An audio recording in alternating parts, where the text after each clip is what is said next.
دوستو اس دنیا میں جب جب لوگ برائیوں میں عام ہونے لگے، لوگ کھلی طریقے سے گمراہی میں بڑھنے لگے، تو اللہ تبارک و تعالیٰ نے تب اپنے کسی نہ کسی نبی کو ان کی ہدایت کے لیے بھیجا۔ آپ دیکھیں اسی طریقے سے سرزمین عرب پر جب بہت زیادہ بت پرستی عام ہو گئی، لوگ اپنے حقیقی خدا کو چھوڑ کر لوگ بت پرستی کرنے لگے، بتوں کی عبادت کرنے لگے، وہاں کسی چیز کا بھی لحاظ نہ رہنے لگا، تو اللہ تبارک و تعالیٰ نے ایسے میں اپنے آخری نبی محمد مصطفیٰ صلی اللہ علیہ وسلم کو ان کی ہدایت کے لیے نبی بنا کر بھیجا، جو صرف سرزمین عرب کے لیے ہی نہیں بلکہ پوری دنیا کے لیے نبی بن کر آئے۔ آپ دیکھیں کہ اللہ تبارک و تعالیٰ نے اپنے نبی کو ان کی ہدایت کے لیے بھیجا، اور اسی طریقے سے پروفٹ محمد صلی اللہ علیہ وسلم سے ہی اسلام پھیلنا شروع ہو گیا۔ لیکن اگر ہم ہندو مذہب کی بات کریں تو اس کا آج تک ایگزیکٹ کوئی پتہ نہیں چلا کہ اس مذہب کی استھاپنا کس نے کی اور کب کی، کیوں کی گئی، مگر بہت سارے اسکالرز کا یہ ماننا ہے کہ یہ مذہب 5000 سال پرانا ہے۔ اس کی وجہ یہ بتاتے ہیں کہ انڈس ویلی سویلائزیشن میں اس ریلیجن سے ریلیٹڈ کچھ ایویڈنس ملے تھے، جس کی بنیاد پر یہ لوگ کہتے ہیں کہ ہندو مذہب 5000 سال پرانا ہے۔ دوسری طرف ان کا ماننا ہے کہ انہیں یہ لوگ اس دھرم کو، اس مذہب کو سناتن دھرم کہتے ہیں، جس کا مطلب ہوتا ہے کہ جو ہمیشہ سے تھا۔ لیکن صحیح طور پر ہندو مذہب اس کے ویدک پیریڈز کے بعد ہی لوگ اسے پہچانتے ہیں اور اسے پہچانا جاتا ہے۔ غالباً BC 1500 سے 2000 میں ہندو مذہب کو لکھا گیا تھا۔ جس طرح سے اسلام میں قرآن ہے، اسی طریقے سے ہندو مذہب میں بھی وید ہوتے ہیں۔ دوسری طرف یہ جو ہندو لفظ ہے، اس کا اصل میں آج کے ہندو مذہب سے کوئی تعلق نہیں تھا۔ یہ ہندو لفظ اصل میں سندھو ندی کے پاس رہنے والے لوگوں کو کہا جاتا تھا۔ یہ ندی انڈیا اور پاکستان میں بہتی ہے، لیکن پھر کئی وجہ کی بنیاد پر اس لفظ کو دھیرے دھیرے ہندو مذہب سے جوڑ دیا گیا۔ مگر اسلام لفظ یہ ایک عربک لفظ ہے، جس کا مطلب ہوتا ہے پیس، شانتی۔ دونوں مذہب کی اگر فرق کی بات کریں تو دونوں مذہب میں فرق یہ ہے کہ اسلام قرآن اور حدیث پر ٹکا ہے، مگر ہندو مذہب میں کئی traditional religion books cost per basic ہوتے ہیں، جیسے کہ وید، گیتا، اپنشد، پران۔ یہ ہندو مذہب کی بہت ہی اوتھینٹک کتابیں مانی جاتی ہے، جس سے ہندو مذہب کو سمجھا جاتا ہے، پہچانا جاتا ہے۔ لیکن ہندو مذہب میں ویدوں کو ہی سب سے اوتھینٹک مانا جاتا ہے۔ جس طرح سے اسلام میں قرآن اور حدیثوں کی کتاب ہے، اسی طریقے سے وید، پران اور اپنشد ہزاروں سال پہلے کئی بڑے بڑے ودوانوں نے، کئی بڑے بڑے لوگوں نے آپسی سہمتی کے ساتھ، آپسی مشورے کے ساتھ اسے لکھا تھا۔ اس کے علاوہ اس مذہب میں مہابھارت اور رامائن جیسی بھی کتابیں موجود ہیں، مگر ایک کانسیپٹ جو دونوں مذہب میں کچھ حد تک سملر ہے، وہ یہ کہ اسلام میں نبیوں کا کانسیپٹ ہے کہ اللہ تبارک و تعالیٰ نے اپنے نبیوں کو اس سرزمین پر، اس زمین پر بھیجا لوگوں کے ہدایت کے لیے، جن کی تعداد 1,24,000 یا پھر غالباً 2,24,000 بتائی جاتی ہے۔ دوسری طرف آپ دیکھیں تو ہندو مذہب میں اوتار کو مانا جاتا ہے۔ اس کا ماننا یہ ہے، ان لوگوں کا ماننا یہ ہے کہ جب دھرم سنکٹ میں آتا ہے تو بھگوان خود اوتار کا روپ لے کر آتے ہیں۔ مگر آپ یہ بھی دیکھیں کہ اوتار کا تذکرہ کسی بھی وید میں نہیں ملتا ہے سوائے گیتا اور پران کے۔ لیکن اگر اسلام کی بات کریں تو اسلام میں نبی جو ہوتے ہیں وہ اللہ کے بندے ہوتے ہیں، خود اللہ نہیں ہوتے ہیں۔ اب بات کرتے ہیں کہ کیا پروفٹ محمد صلی اللہ علیہ وسلم کا ذکر مقدس قرآن کے علاوہ کسی دوسری کتابوں میں بھی آیا تھا؟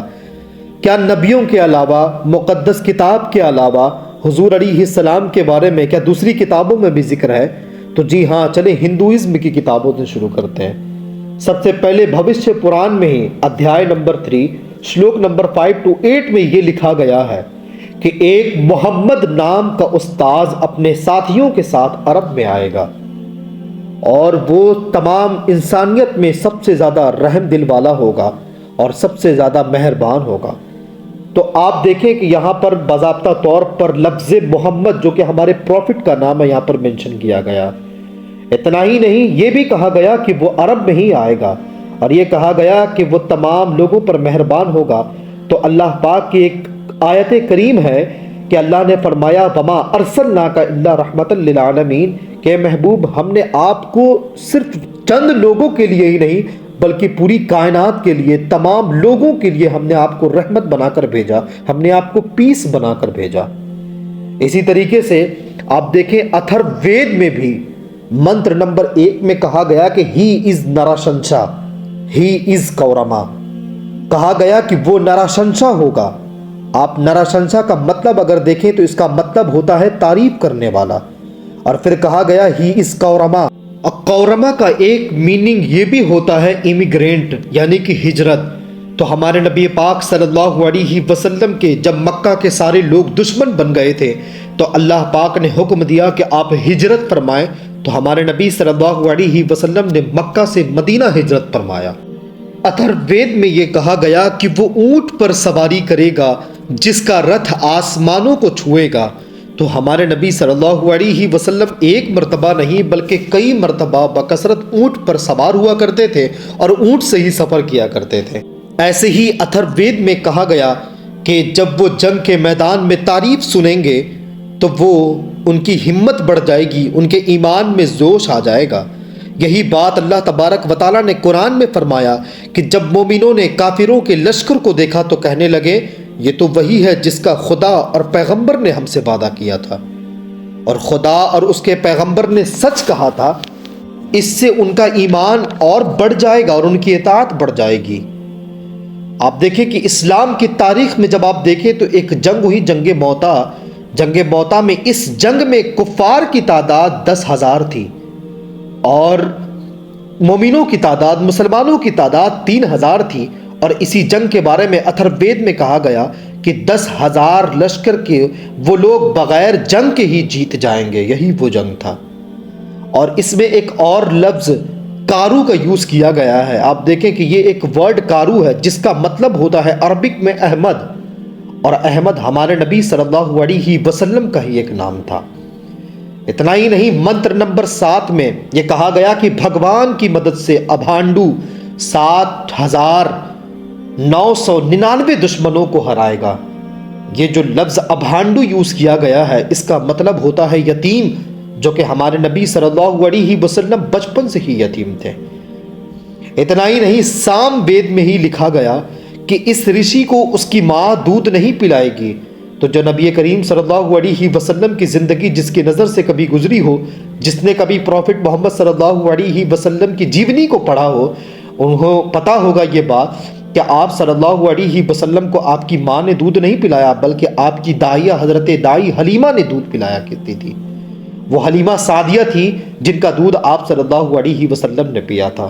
دوستو، جس طریقے سے مسلمانوں کا یہ عقیدہ ہے کہ امام مہدی آئیں گے، اسی طریقے سے ہندو مذہب کے ماننے والوں کا بھی یہ عقیدہ ہے کہ کلکی اوتار آئے گا، کیونکہ ان کا ماننا ہے کہ جب جب کلیوگ آتا ہے تب تک کلکی اوتار آتے ہیں۔ ہندو مذہب کے ماننے والے کے ایک بہت بڑے ودوان جن کا نام پنڈت وید پرکاش ہے، انہوں نے اپنی کتاب میں یہ لکھا کہ جس کلکی اوتار کا انتظار ہندو لوگ کر رہے ہیں وہ کلکی اوتار تو پروفٹ محمد صلی اللہ علیہ وسلم کی شکل میں بہت پہلے ہی آ چکے ہیں۔